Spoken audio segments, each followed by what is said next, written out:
Yo, what's up YouTube? It's your boy Jay here back again with another video, and today I'm going to be giving you guys my top 10 fragrances in my collection. So without further ado, let's get into this video. Alright y'all, first up we have Xerjoff Naxos. This fragrance right here is like a very controversial fragrance for me. It did take like some time to get used to, because I remember smelling this in Neiman Marcus and it was like love at first sniff, bro. Like I smelled this fragrance and I just fell in love with it. I don't know if it was more macerated than my fragrance that I got when I ordered it, but for some reason when I got it, like it wasn't exactly horrible. It just took me, a little bit while to get used to, and it's not what I remember smelling in Neiman Marcus. But now that I've had it for almost about a year now, so I think it's like 4 months away from a year since I had this fragrance, it's actually starting to smell like the fragrance that I smelled in Neiman Marcus. So I think this just had to like macerate a little bit and just let it sit and do its thing. But yeah, like I said, this is a very controversial fragrance because I hear like a lot of different mixed opinions and emotions on this fragrance. 50% people say it's good, the other 50% say it's bad and don't get it. My opinion, I feel like it's good, but this is not a blind buy worthy fragrance, especially for the price tag that is at for $200+. I wouldn't say blind buy this fragrance, but it is a very nice, sweet vanilla, honey, tobacco, cinnamon fragrance. This stuff is fire, bro. It's very good for the fall and winter months and seasons. And this stuff is just amazing, bro. Just look at the bottle.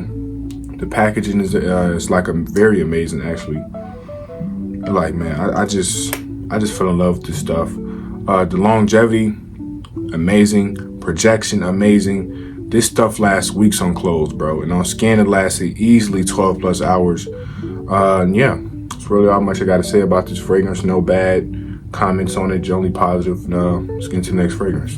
All right, y'all. Up next, we have Parfums de Marly Harriet.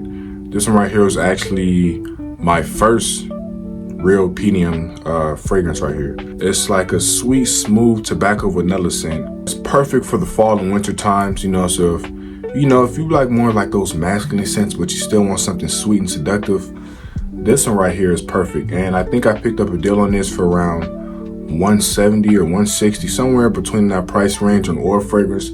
I'm not really too for sure if it's sold out now, but man, this stuff is fire. It's really like a true masterpiece. I have gotten a decent amount of confidence on this fragrance and it's just amazing, bro. In my opinion, I feel like this is like almost a mashup of Angel Share and Parfums de Marly Eau Jaune, bro. Like this smells exactly like those two fragrances mixed together. But yeah, that's PDM Harriet. On to the next fragrance. Next up from my collection, we have PDM Altair. This fragrance right here, I feel like it's like the best of both worlds when it comes to fragrances, because on one hand, it's unique, and the other hand is you can consider it mass appealing. What I mean by mass appealing is that it's just like a straightforward orange blossom vanilla scent. So that's really what makes it very mass appealing. It's not like any other added over the top notes or anything like that. Yeah, this stuff is really amazing, bro. I'm not gonna lie to you, like this stuff is so good. Even though it leans more mass appealing, it's still very, very unique. Like you're not gonna smell a designer like this at all. Not even like a private line designer. This stuff is just in a league of its own. Has good longevity and performance, but that price tag is where it's really going to get a lot of people. That price tag is very expensive. It's like $300+ for retail, but online I think I paid around like $240, $250 for it. So I got marked down an extra $100. I saved the extra $100, but man, I feel like this fragrance is really most definitely worth it if you have the money, or you can get an alternative to it. You can get Liquid Brun for around like $50. It's like a orange brownish kind of bottle. But yeah, just look up Liquid Brun. You should be able to see it and find it. It's supposedly supposed to be a one of this, but I haven't really smelt it. But I just know that this one right here, the original, is amazing. Next up, we have Invictus Legend right here. This is a rare, very rare discontinued fragrance that I have been trying to get my hands on since 2022, ever since they discontinued it. And now it's 2025 and I finally got my hands on a full bottle. It's like your typical fresh blue shower gel marine aquatic kind of scent. This stuff is amazing, bro. And it's like kind of slightly woody as well. But bro, this stuff is like liquid gold. But if you do want something a little bit more similar to it, like the 2.0 version of it, I have a very good alternative for you. and that is Invictus Parfum. This right here is like the second take on Invictus Legend DNA.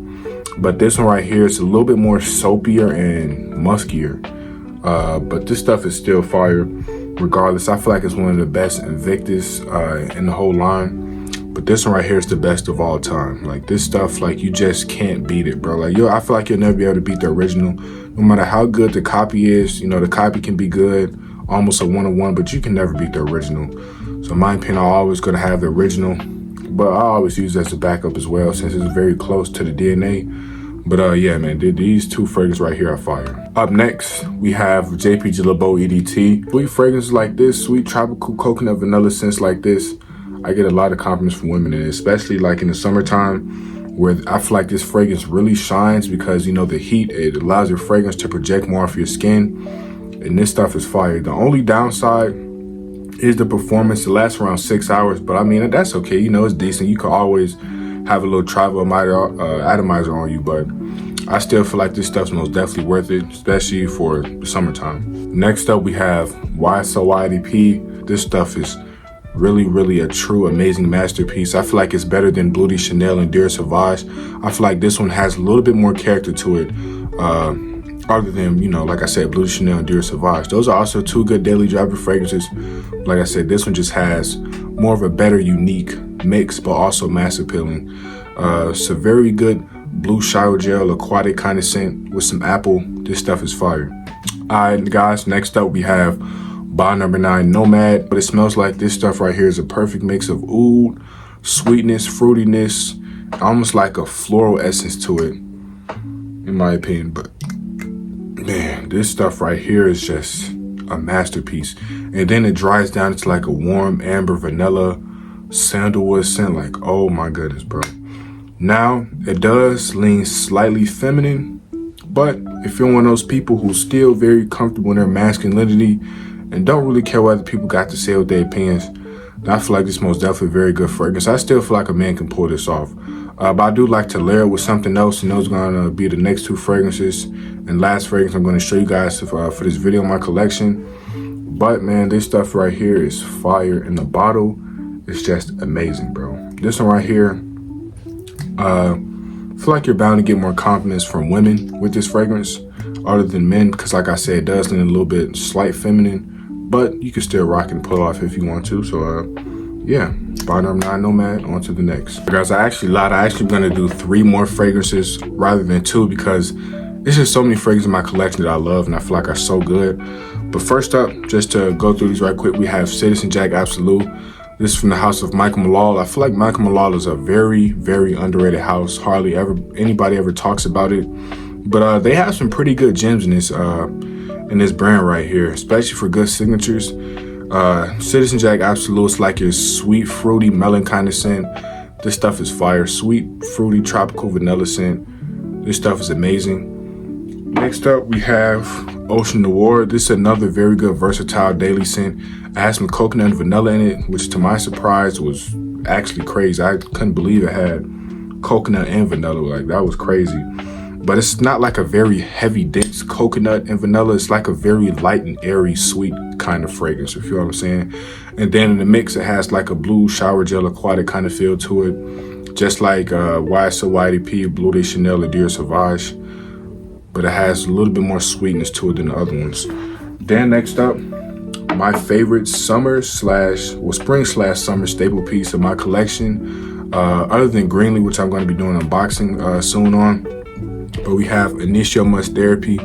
This right here is just like a creamy, citrusy, musky kind of scent, but like this stuff is amazing. It lasts long, smells good.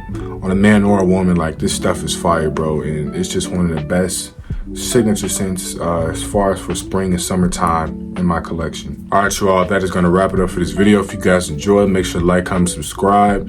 It's been your boy Jay. I hope each and every one of you watching this video can stay blessed out here this week. Peace out.